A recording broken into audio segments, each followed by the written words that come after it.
ರಾಜ್ಯಪಾಲರು ಕೇಂದ್ರ ಸರ್ಕಾರದ ಕೈಗೊಂಬೆಯಾಗಿದ್ದಾರೆ. ಮೋದಿ ಅಮಿತ್ ಶಾ ಬರೆದ ಸ್ಕ್ರಿಪ್ಟ್ ಗವರ್ನರ್ ಅನುಸರಿಸುತ್ತಾರೆ. ಬೆಂಗಳೂರಲ್ಲಿ ಕೇಂದ್ರ ಸಚಿವ ಪ್ರಿಯಾಂಕ್ ಖರ್ಗೆ ಅವರ ವಾಗ್ದಾಳಿಯ ಪರೀದು. ಮೊದಲೇ ಪ್ಲಾನ್ ಮಾಡಿಯೇ ಪ್ರಾಸಿಕ್ಯೂಷನ್ ಕೊಟ್ಟಿದ್ದಾರೆ. ಗವರ್ನರ್ ಕಚೇರಿ ಬಿಜೆಪಿ ಕಚೇರಿಯಾಗಿ ಉಪಯೋಗ ಆಗ್ತಾ ಇದೆ.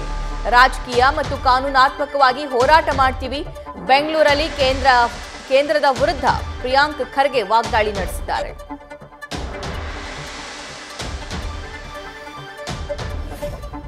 ನಮ್ಮ ಜೊತೆ ಮಾತಾಡಲಿಕ್ಕೆ ಸಚಿವರಾದಂತಹ ಪ್ರಿಯಾಂಕ ಖರ್ಗೆ ಅವರು ಇದ್ದಾರೆ. ಸರ್, ರಾಜ್ಯಪಾಲರ ನಡೆ ಏನು ಹೇಳ್ತೀರಾ? ಮೊದಲ ಅಭಿಪ್ರಾಯ. ರಾಜ್ಯಪಾಲರು ಇವತ್ತು ಕೇಂದ್ರ ಸರ್ಕಾರದ ಕೈಗೊಂಬೆ ಆಗಿದೆ. ಇದನ್ನು ಭಾಳ ಸ್ಪಷ್ಟವಾಗಿ ನಾನು ಒಂದು ತಿಂಗಳಿಂದ ಹೇಳ್ಕೊಂಡು ಬಂದಿದ್ದೀನಿ. ಈ ಸ್ಕ್ರಿಪ್ಟನ್ನು ಮೋದಿಯವರು ಶಾ ಅವರು ಬರೆದು ಕೊಟ್ಟಿರೋದು ಇವ್ರು ಪಾತ್ರಧಾರಿಯಾಗಿ ನಿಭಾಯಿಸ್ತಾ ಇದ್ದಾರೆ. ಅವ್ರ ಕೆಲಸ ಅವ್ರು ಮಾಡ್ತಾ ಇದ್ದಾರೆ.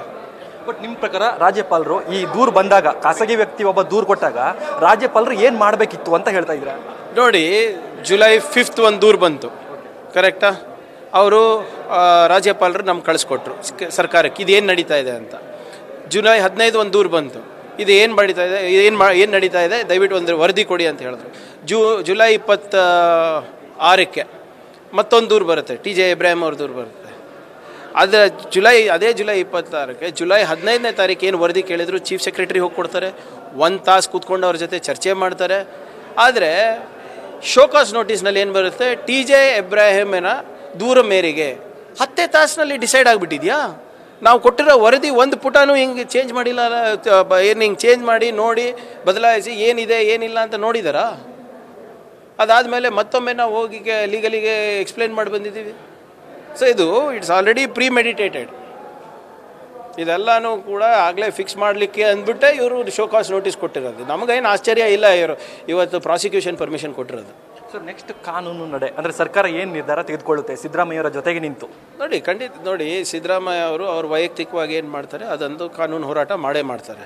ಅದ್ರ ಜೊತೆಗೆ ಅವರು ಬರೀ ಸಿದ್ದರಾಮಯ್ಯವರಲ್ಲ, ನಮ್ಮ ರಾಜ್ಯದ ಮುಖ್ಯಮಂತ್ರಿ.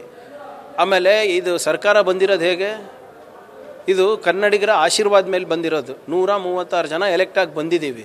ಇಂಥ ಒಂದು ಸರ್ಕಾರವನ್ನು, ಜನರ ಪರ ಇರುವಂಥ ಸರ್ಕಾರವನ್ನು ಇವರು ಅಸಂವಿಧಾನಿಕವಾಗಿ ಇವರು ಬೀಳಿಸ್ಲಿಕ್ಕೆ ಪ್ರಯತ್ನ ಮಾಡ್ತಾ ಇದ್ದಾರಲ್ಲ, ನಾವು ಸುಮ್ಮನೆ ಕೂತ್ಕೊಬೇಕಾ? ರಾಜ್ಯಪಾಲರ ಕಚೇರಿ ಇವತ್ತು BJP ಕಚೇರಿಯಾಗಿ ಉಪಯೋಗ ಮಾಡ್ತಾ ಇದ್ದಾರಲ್ಲ, ನಾವು ಸುಮ್ಮನೆ ಇರಬೇಕಾ? ರಾಜ್ಯಪಾಲರು ಒಂದು ಸಂವಿಧಾನದ ಹುದ್ದೆ ಮೇಲೆ ಇದ್ದಾರೆ. ಸಂವಿಧಾನವನ್ನು ರಕ್ಷಣೆ ಮಾಡಬೇಕಾಗಿರುವಂಥ ವ್ಯಕ್ತಿಯಿಂದ ಇವತ್ತು ಅಸಂವಿಧಾನಿಕ ಚಟುವಟಿಕೆ ನಡೀತಾ ಇದೆ ಅಂದರೆ ನಾವು ಸುಮ್ಮನೆ ಕೂತ್ಕೊಬೇಕಾ? ಹಿಂದೆ ಹಂಸರಾಜ್ ಬರೋದೊಜ್ಜಿದ್ರು, ಯಡಿಯೂರಪ್ಪನ ಮೇಲೆ ಕೇಸ್ ಆದಾಗ ಹೀಗೆ ಆಗಿತ್ತು.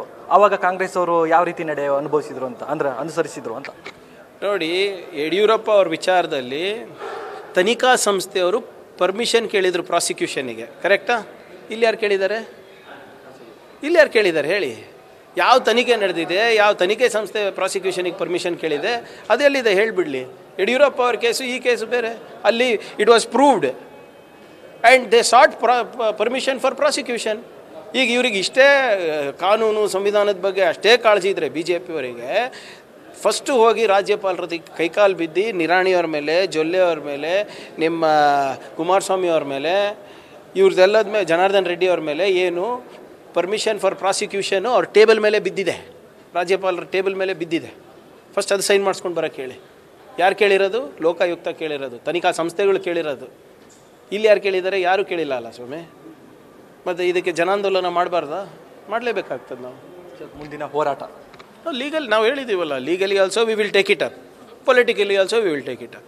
ಇದು BJP ನೋಡಿ, ಪದೇ ನಾನು ಹೇಳ್ತಾ ಇದ್ದೀನಿ, ತಾವು ಗಮನಿಸಬೇಕಾಗ್ತಾಯಿದೆ ಇಡೀ ದೇಶದಲ್ಲಿ ಏನು ನಡೀತಾ ಇದೆ ಅಂತ. ಎಲ್ಲೆಲ್ಲಿ BJP ಸ್ಥಳೀಯ ಮುಖಂಡರು ಅಸಮರ್ಥರಿದ್ದಾರೆ ಅವರಿಗೆ ಬಲ ತುಂಬಲಿಕ್ಕೆ ರಾಜ್ಯಭವನನ್ನು ಉಪಯೋಗ ಮಾಡ್ತಾ ಇದ್ದಾರೆ. ತಮಿಳುನಾಡು, ಕೇರಳ, ಮಹಾರಾಷ್ಟ್ರ, ವೆಸ್ಟ್ ಬೆಂಗಾಲ್, ನೋಡಿ ಡೆಲ್ಲಿ, ನಿಮ್ಮ ಜಾರ್ಖಂಡು, ಛತ್ತೀಸ್ಗಢನಲ್ಲೂ ಪ್ರಯತ್ನ ಮಾಡಿದ್ರು. ಹೌದಾ ಇಲ್ಲ? ಇದಕ್ಕೆಲ್ಲ ನಾವು ಸುಳ್ಳು ಹೇಳ್ತಾ ಇದ್ದರೆ ಸ್ವಲ್ಪ ಕಳೆದ 10 ವರ್ಷದಲ್ಲಿ ಏನೇನು ನಡೆದಿದೆ ನೋಡ್ಬಿಡಿ ತಾವೇ. ಇದೇನಾದ್ರು ಭಯ ಇದೆಯಾ ಅಥವಾ ಇದನ್ನು ದಟ್ಟವಾಗಿ ಎದುರಿಸ್ತೀರಾ ಹೇಗೆ? ನೋಡ್ರಿ, ಸಂವಿಧಾನ ನಮ್ಮ ಪರವಾಗಿದ್ದಾಗ ನಮ್ಗೆ ಯಾಕೆ ಭಯ ಇರಬೇಕು? ಇರ್ತವೆ. ಸಂವಿಧಾನ ಉಳಿಸ್ಲಿಕ್ಕೋಸ್ಕರ ಹೋರಾಟ ಮಾಡಲೇಬೇಕಾಗ್ತದೆ. ಅಂದೆ ನಮ್ಮ ಹಿರಿಯರು ಮಾಡಿದ್ರು, ಈಗ ನಾವು ಮಾಡ್ತೀವಿ ಅಷ್ಟೇ. ಇವಿಷ್ಟು ಸಚಿವರಾದಂತಹ ಪ್ರಿಯಾಂಕ ಖರ್ಗೆ ಅವರ ಮಾತಾಗಿತ್ತು. ಕ್ಯಾಮರಾಮನ್ ಚಂದ್ರೇಶ್ ಜೊತೆ Ganapati, news first Bengaluru. News first ನಿರ್ಭೀತಿಯಿಂದ ನಿಮ್ಮ ಪರವಾಗಿ.